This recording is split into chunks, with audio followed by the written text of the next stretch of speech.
shocking. That's how the Prime Minister described the RCMP video entered as evidence by the defence in the case against Athabasca Chipewyan First Nation Chief Allan Adam. We're going to show you some of that video now. A warning, it's graphic and violent. Officers had stopped Adam for an expired license plate.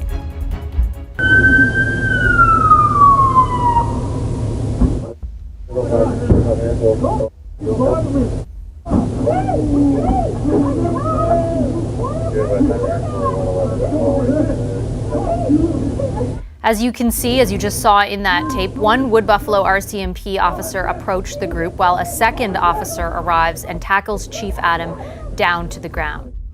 I think everyone who's seen this video has serious questions about what exactly happened, about how it happened this way, and about that use of force that we saw. That's why we're calling for an independent, transparent investigation that will get the answers that so many questions that people are asking right now.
Since making these statements, I've had conversations with community and Indigenous leaders who are members of my own Commanding Officers Indigenous Advisory Committee, heard from employees of the RCMP, and spoken with colleagues and other police chiefs. Much of that conversation has centered on racism, how it's defined, and what it means to those affected. These have been conversations that have challenged my perceptions and made it clear that systemic racism does exist in the RCMP.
Alberta AFN Regional Chief Marlene Poitras for some more reaction. Our people, First Nations people, have always known that systemic racism existed. They've experienced it all their lives, and they continue to experience it, obviously, with the Chief Adam, the incident with Chief Adam. And so it's we've known that, and I'm glad that they're admitting there is systemic racism, because it gives us the opportunity to move forward and address it. What was your reaction when you watched that video? I was horrified. I was angry. I was hurt. It should never have happened. The amount of violence that occurred and the escalation of it shouldn't have happened. I believe that the RCMP had many opportunities to de-escalate the situation, but they didn't take that opportunity. The Prime Minister said today that it's not an isolated incident. Would you agree? Absolutely. You just need to talk to any First Nations people, person anywhere, and they can tell you about the experiences that they've had with the brutality of the RCMP and the police, and it is systemic. What sorts of things do you want us to be talking about? Well, I think we have to follow the lead of the Minneapolis police, who are disbanding their force. We need to tear down the system and rebuild and build in accountability mechanisms to the community that is being served. And of course, we need to have our leadership at the table. They have to be involved in terms of how the policing will occur from here on moving forward. They need to look at their system. They need to review the racism that exists and figure out ways, and whether it's reallocation of funds or how, looking at mental health services and being more of a working with the community to address the issues in a real way. If you just have to look at the incarceration rates of Indigenous people in this country, and I would be interested in knowing what charges that they're there for. Like probably a lot of misdemeanors, and they shouldn't even be incarcerated. So yeah, they need to look at the whole system, the RCMP as well as the law enforcement system and the laws in this country. The idea of body cams, equipping the RCMP with them. The Prime Minister says it should happen. The RCMP says now they're going to do that.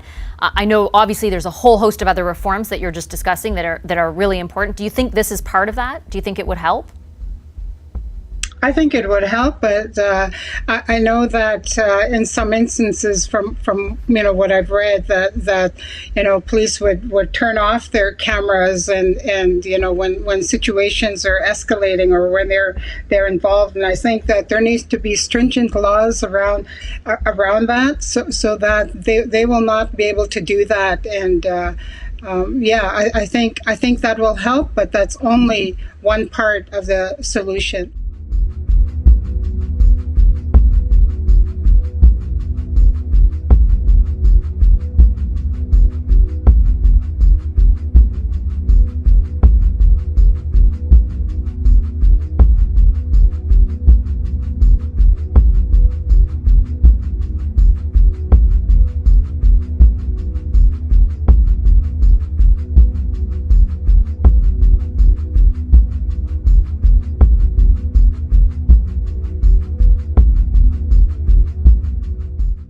Beresh is Chief Adam's lawyer. He joins us from Edmonton.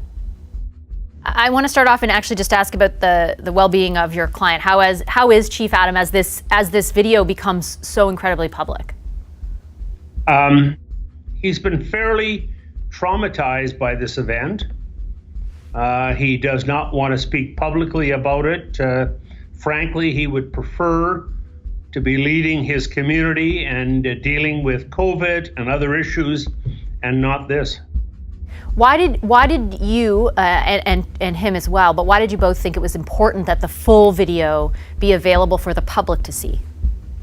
Well, because so often there is a disagreement between what was observed by individuals and what was recorded. The video tells the story. What do you make of, we were just listening to the Deputy Commissioner in Alberta, who a few days ago had said that he did not believe there was systemic racism in policing in Alberta. Now says that based on the conversations he's had, he realized that there is systemic racism in policing. What do you make of that? Well, I'm very disheartened by it. He strikes me as being somebody who's close to 60 years of age.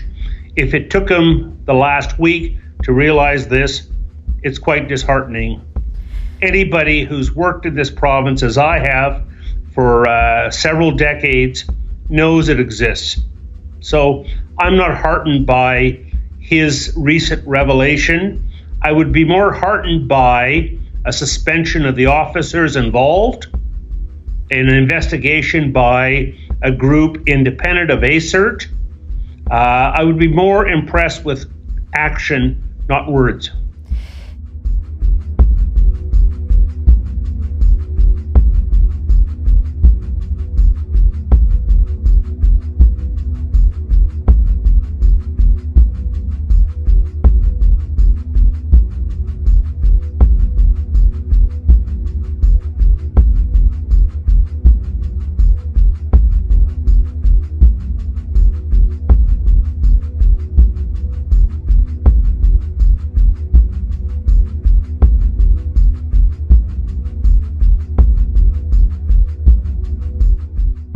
And the problem is, when an Indigenous man questions a white police officer, there is a power imbalance. His pursuit of that justified everything he did. He took a defensive stand, and the RCMP, as opposed to trying to distill matters, quiet things down, took offensive conduct with the tackler who came in from the sidelines, who knew nothing about the case. The RCMP, if they think this is reasonable, the public will not stand for it. There has to be a reinvestigation of this entire case from an outside force.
Charges have now been dropped against Athabasca Chipewyan First Nation Chief Allan Adam 2 weeks after video of that arrest surfaced.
Chief Adam, I want to start with you. Upon receiving this news, how did you feel? I felt relieved in regards to justice being served. What can you? I'll ask Mr. Beresh sort of the legal, sort of what happened legally, but what can you tell us about what you think led to this decision?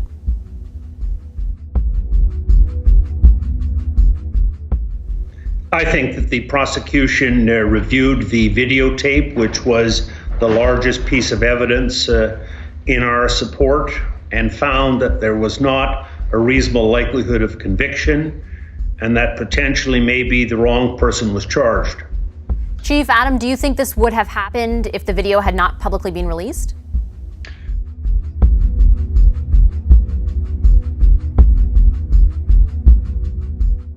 I don't think so. I think they would have carried it out through the courts and pursued the arrest charge and resisting arrest.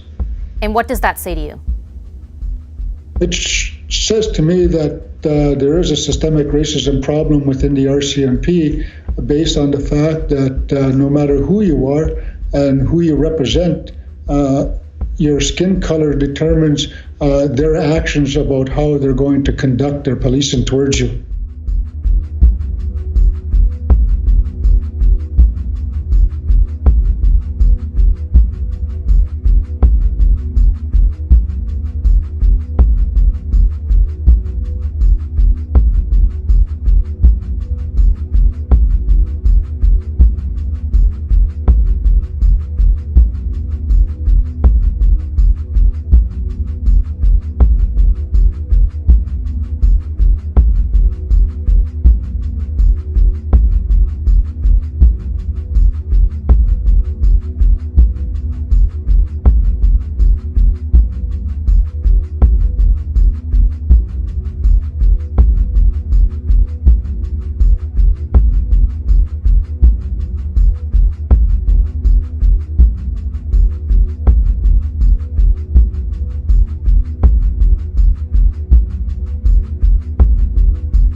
Alberta itself just put a systemic racism bill, Bill 1, out that controls our people from going out and having peaceful protests.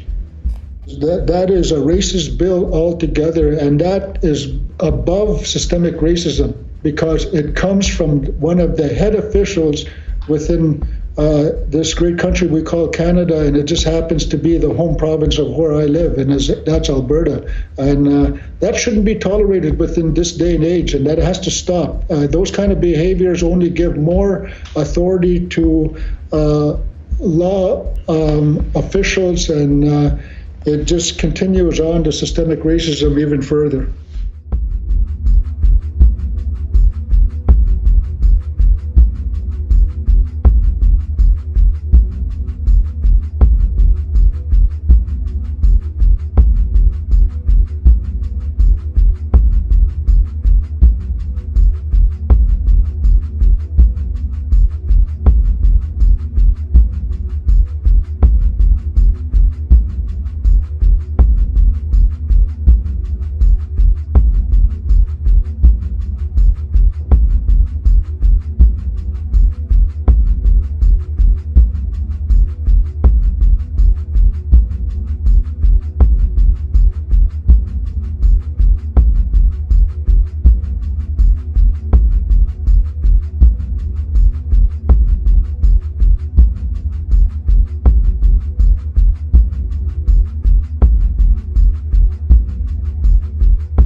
they're going to create a new bill that's going to give more authority to a police force, well then, I always said that's why we have to go back to the signing of the treaty and even go and get the understanding what it meant with the Royal Proclamation of 1763.